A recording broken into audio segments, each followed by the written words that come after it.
Welcome back to Media Madness. My name is Thomas. Yesterday, Nigel Farage, the Reform Party leader and probably the biggest name in British politics, testified before the House Judiciary Committee to sound the alarm on the issue of free speech in the United Kingdom. I want to talk about Hank Johnson, the congressman currently disgracing the name of my home state of Georgia. Johnson tried to grill Nigel over his connections to Donald Trump, his fictitious connections to Elon Musk, and it becomes very apparent that he just has no idea what the hell he's talking about. He knows nothing about British politics, probably doesn't know much about American politics either. I didn't know much about this guy before. He's just kind of a dumbass. Let's watch. Thank you, Mr. Chairman. Mr. Farage, welcome to the United States of America. This isn't your first time here, correct? Correct. You were here in 2024 in Milwaukee, weren't you? I've been coming here since 1982 on a very regular basis. I work for American companies. What purpose were you coming to Milwaukee for? Why did you come to Milwaukee? I've been in Milwaukee many times. I think that particular in event 2024 was the convention. The Republican Convention. Convention. That's right. I think you're right. The Trump Convention. I think you're right. Very good. Where Trump was coronated. Well, he won, didn't he? I mean, yes, he had already won. Happened, we already knew who had won. It's cool. But it was his coronation, and you attended, and you also attended Trump rallies, correct? I've attended lots of Trump rallies. Make America Great Again rallies, yes. many of them. And you upbeat, publicly, optimistic, happy, wonderful, joyous you events. publicly yes. endorsed his... I thoroughly enjoyed them. I've even spoken of You endorsed him for president, and you attended his election night watch party. I did. And you consider Trump to be your mentor, correct? No. He's not your mentor? No. But he is somebody who you want. First of all, I don't know what Hank Johnson thinks he's doing with this line of questioning. I mean, who cares if Nigel Farage is close with Donald Trump? It's not a crime for two politicians from different countries to have a mutually beneficial political relationship. But more ridiculously, Donald Trump is your mentor? Nigel Farage has been in politics for decades. He was in the European Parliament in the 90s. His entire political persona for decades was about getting the United Kingdom out of the European Union, which, mind you, is something he accomplished before Trump even got into office. Could Johnson just not even be bothered to read his Wikipedia page before doing this hearing? I mean, this is ridiculous. Mentor, correct? No. He's not your mentor? No. Yeah. But he is somebody who you want the support of, and you have the support. Yes, I do. I think he's a very, very brave man. Because you are getting ready to run for Prime Minister of Great Britain, correct? Oh, I've been trying for years, yeah. And exactly. And as it stands right now, you head up a party. How many seats in the Parliament are there? 651, if you include the Speaker, that is. 650. Yes. And how many seats does your party hold? How many seats do the opinion polls say we're going to get next time? Is that your question? I mean, I the see. numbers don't lie. You only have 4 seats, right? Numbers don't lie. I'm afraid so, yes. And so you are indeed the leader of a fringe party.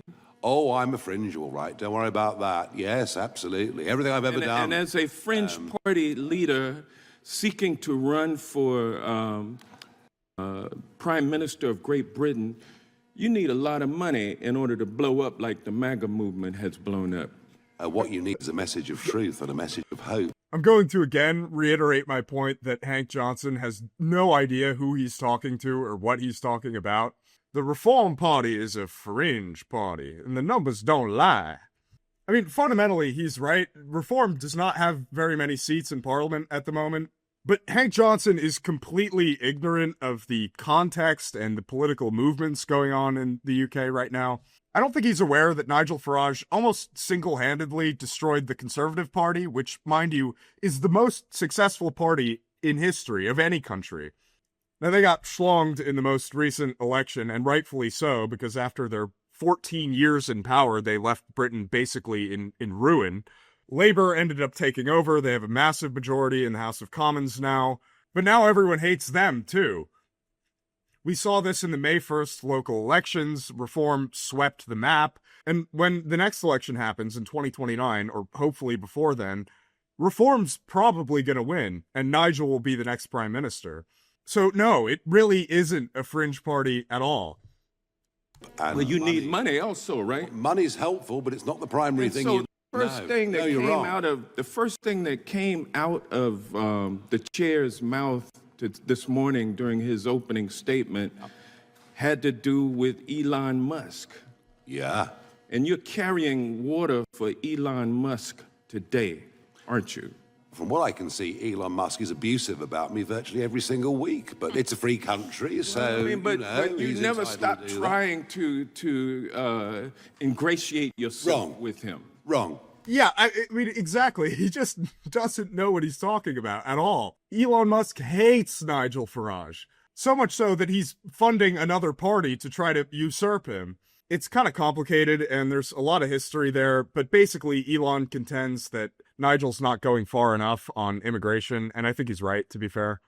Well, I mean, wrong. You are familiar with the fact. Wrong. You are familiar with the fact, Mr. Farage, I have had a public fallout with that Donald Trump's campaign benefited to the extent of $250 million from Elon Musk. How much? You are familiar with that, correct? How much did Mrs. Zuckerberg Total give to the Democrats? I mean, this is what happens, and people are. Well, he didn't give any money on Musk. Let me be clear. To the Democrats. He was sitting behind Trump with the rest of the tech bros, and you are here today to impress all of those tech bros, including Elon Musk. Isn't that correct? I'm going to answer your question very, very honestly. You need money from Elon Musk in order to get elected Prime Minister of Great Britain. That's the bottom line.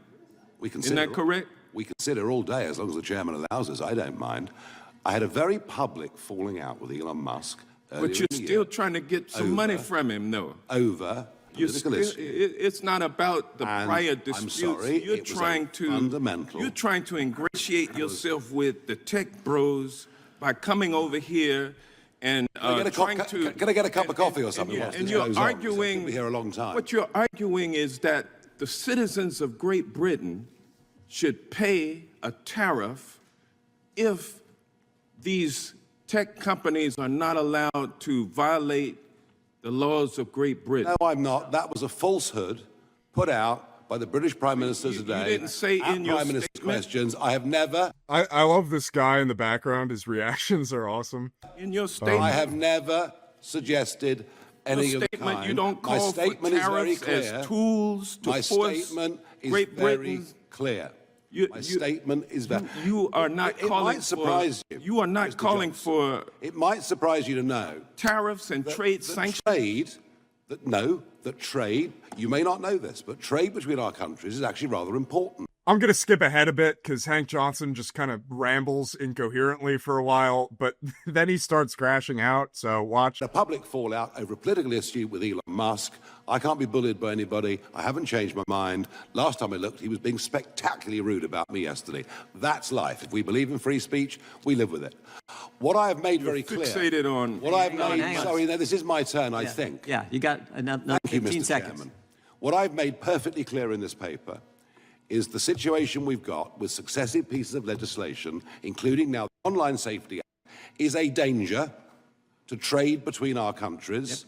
And allies and friends and trading partners have honest conversations with each other. I hope many American companies and politicians have honest conversations with the British government.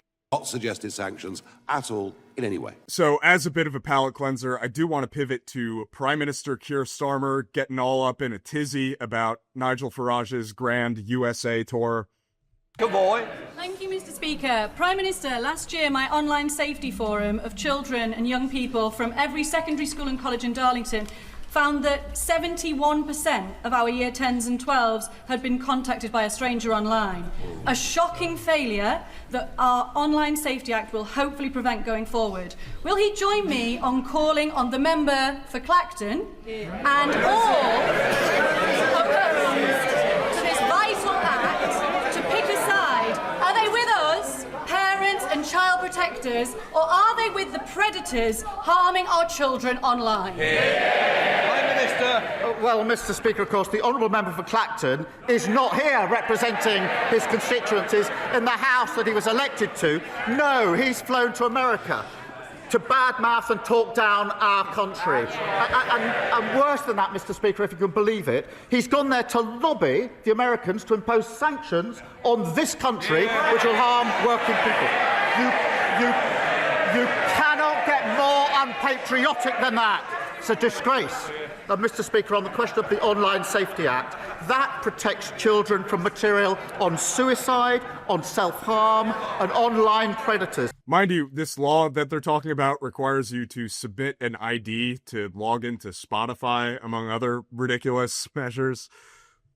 And Reform say they would scrap it. When their leader was asked, well, what would you replace it with? His answer, there needs to be a tech answer. I don't know what that is. Well, you can't run a country on don't know answers. I do want to say I like how chaotic the House of Commons is in comparison to the U.S. House of Representatives. The U.S. House is nowhere near this entertaining and wild. Now, I don't have a lot to add to what Keir said here other than to reach for the low-hanging fruit, which is to say that if he cared so much about children's safety, he might do something to retard the onslaught of foreign hordes into the country. Another thing the Prime Minister recently announced he's doing to protect kids is banning energy drinks for British children under the age of 16, among other urgent matters.